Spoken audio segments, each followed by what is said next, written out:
Hi, I'm Goldie Murray. I'm transgender FTM, which is female to male, and I like to be addressed with male pronouns. I've always known I was transgendered from a very early age. I would say it was about 4 years old when I was in kindergarten.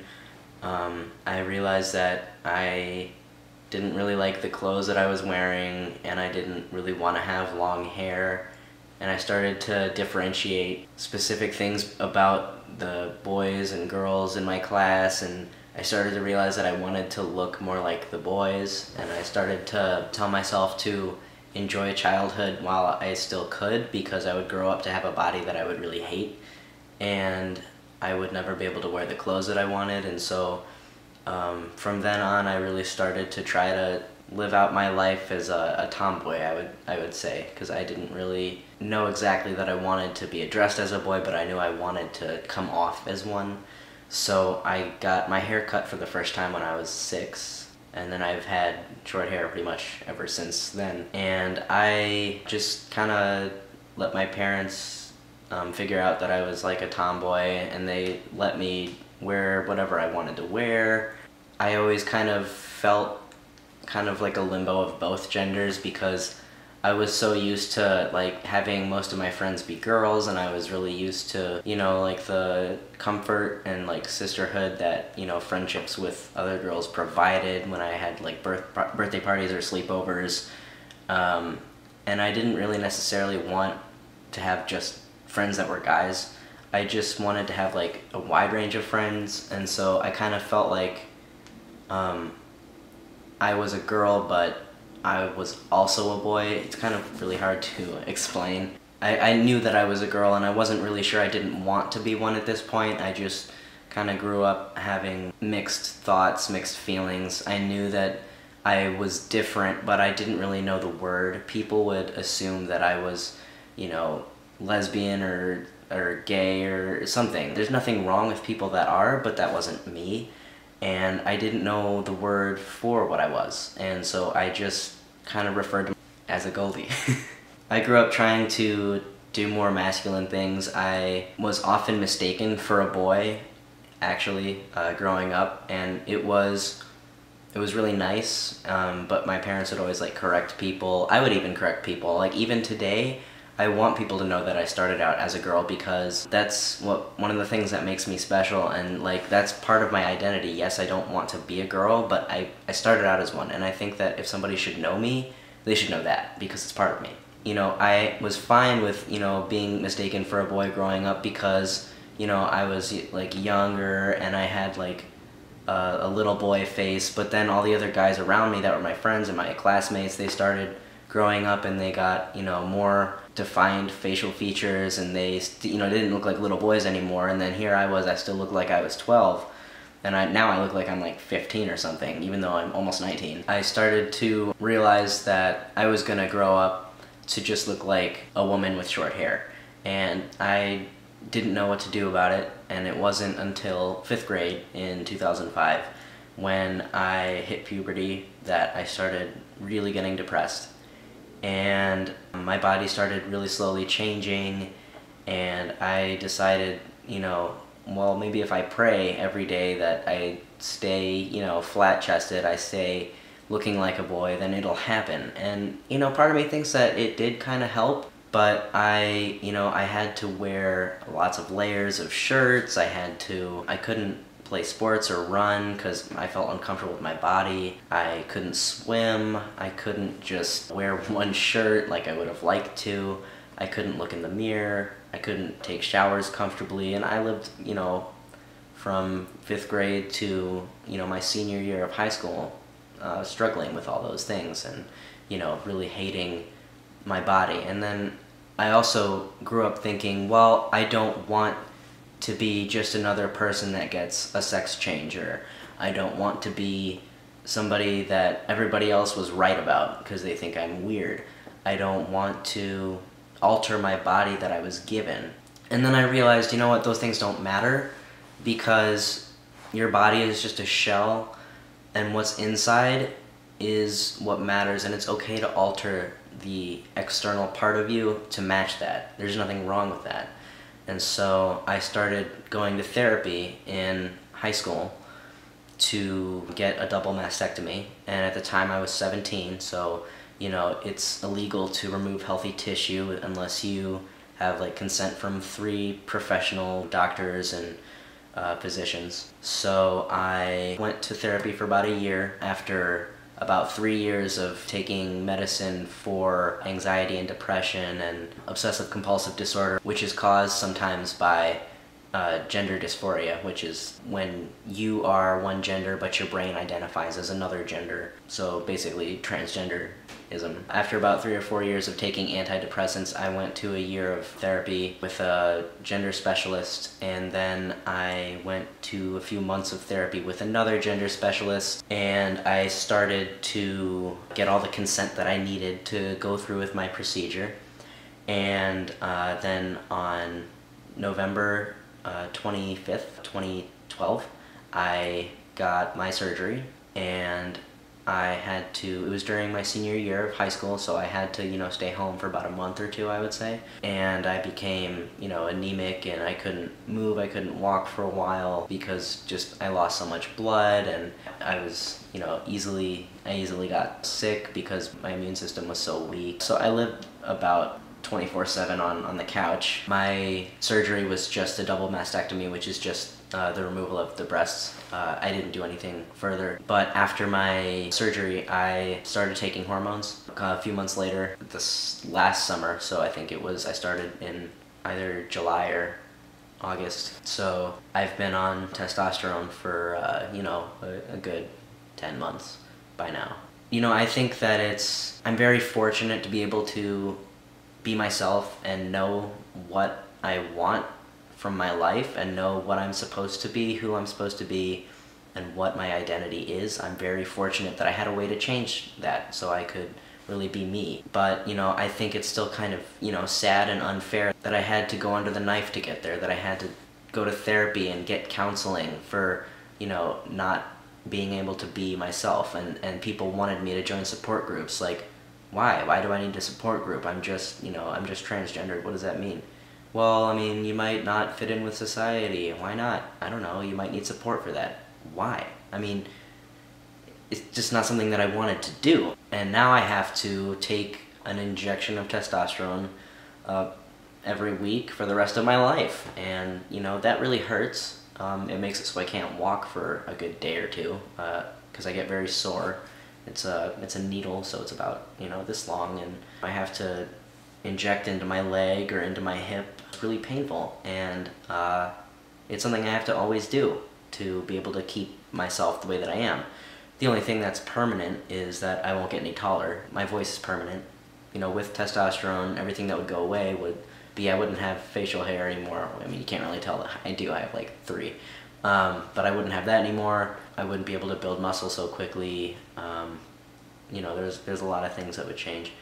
I don't know, you know, I'm really glad that I have this way that I can be myself. I just think that so many people shouldn't take their gender for granted because it's a huge part of who you are, and a lot of people just get to be born with it the right way.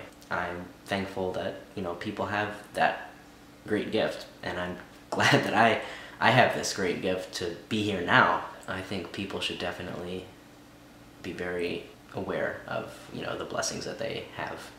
All the little things really matter. So my parents have always been really supportive. They, you know, they love me, and when I told them, it wasn't really until high school that I realized what transgender meant. I never really knew what it was. I didn't know what transsexual was, and once I learned these terms, I came home and I told my parents that thought I was transgender. You know, my parents have been divorced since 2005. That was probably the worst year of my life when I started puberty, and that was like the only year I got bullied, and I don't even remember what for. I primarily live with my mom, and my dad is like a 5-minute walk away, but my mom was a lot more understanding of my situation than my dad was, probably because I wasn't living with him more frequently. He knew that I was always a tomboy, and yes, I always looked the way that I look now, but he didn't really have insight to what transgendered meant either. He kind of put it off, and he was like, well, why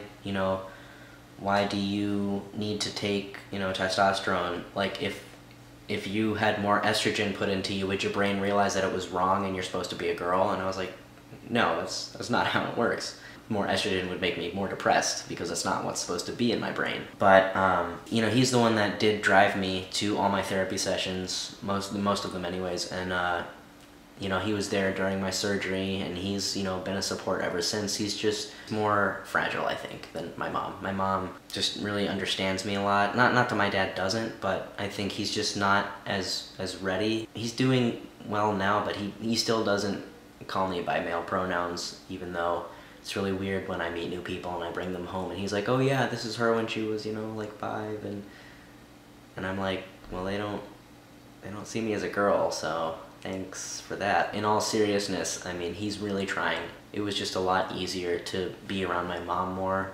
I kind of lost a lot of connection with my dad right now. I'm gonna move back in with him to rebuild our bond. My dad used to be my best friend, so I just want to be sure that I can make sure that I work hard to like rekindle our relationship, because I don't want to lose my dad because of this. This is just part of who I am. You know, sometimes I feel bad that I'm not a normal child for them, and then I realize, wait a minute, you know, they told me, you know, they would love me if I had like 3 eyes or 2 heads or whatever. This is not a big deal. This is just the way I am. And they love me, and I'm not a bad person. I just have like 2 genders. I just went through puberty twice. There's nothing, you know, there's nothing wrong with me. You know, they have a good kid. I think I don't feel as bad about it anymore, because I just realized, well, you can't live your life for other people. Even if you don't want to hurt them, you have to live your life for you. So you just have to do your best to understand where other people are coming from, to be there to support them as they support you. But you have to put yourself first, which is really hard for me to do because I love everybody in my life. So I don't want to ever think about putting myself first if I think it's going to be hard for other people to take, but I really need to work on that, because you're the only person that's always going to be there. I mean, you eventually, when other people aren't there for you, even if they're around a lot, you're the only one that's with you 24/7. And so you really do need to be your first priority. So my parents are really supportive, my family is really supportive, and I think it's just going to go up from here. I think it's just going to get better.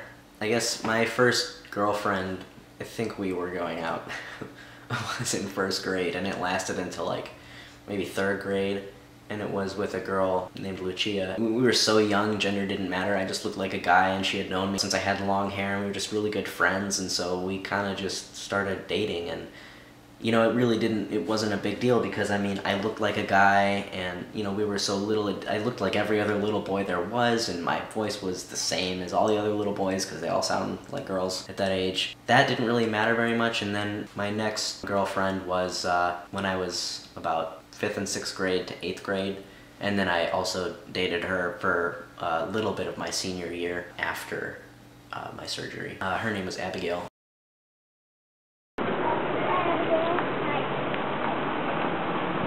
And it was the same thing with her. She knew I was a tomboy.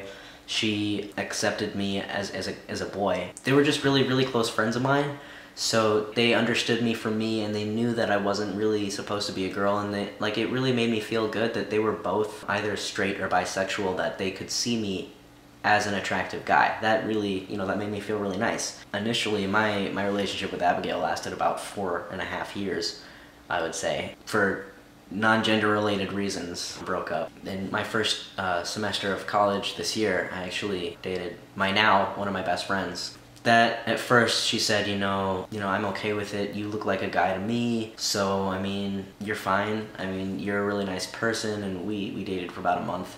It was just a little bit weird for her that I didn't have a penis, and that if we were to keep going, that I could never give her children biologically. At first, you know, I was really hurt, and then I realized, you know, I mean, people change their minds. It's not her fault. That's kind of something that I need to be wary about, is that it's going to be hard for me to keep relationships with, you know, straight women, because I don't have all the right parts. You know, I have to come forward and say, hey, I'm transgendered, but, you know, I like you, or let's be friends, you know, something like that. I never hide anything about myself from anybody. I think it's really important to be straightforward and truthful. Now I'm actually dating somebody online that I'm going to meet this weekend, and she knows that I am transgendered. She's straight, and her parents they seem sweet. I can't apologize for the way I am, because I love the way I am. there's no room for hate. My girlfriend right now, Marianne, she said she wouldn't change anything about me, even though she could never be with someone that considered themselves a girl. I don't, and there's nothing she would change about me, and that just means the world to me. So with relationships, I'm just a little bit careful. I'm a little bit insecure with my body, but other than that, I mean, it's pretty much the same as any other relationship would be.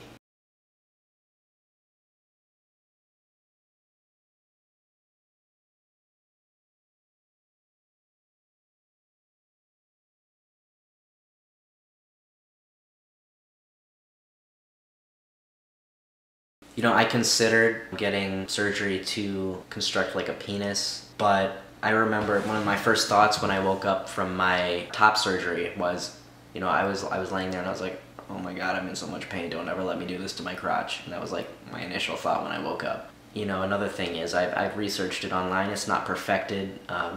It's not done enough to be 100% sure that everything would work out just fine. It's also really expensive, and the images that I've seen, they don't really look like penises. They kind of just look like limbs hanging around there, and it doesn't really look appealing. So I'm kind of gonna wait until they either perfect it or until they get better at it. And in the meantime, testosterone is gonna at least increase the size of my crotch now. So I mean, it'll look like more like a penis, but I mean, I guess that's kind of all I need now. I don't really want a train wreck, so I'm still thinking about that. I mean, the most important thing was my chest, and I'm just glad that that's done. And now that I can have more male qualities with like the hormones and, you know, my voice and everything, I'm pretty happy for now. It's kind of hard. Like I wish that I had a penis, but I mean, I ordered one online to just wear. So I mean, I wear one sometimes, but sometimes that gets annoying because it's like, if I'm wearing shorts and it just falls out of my pants, like,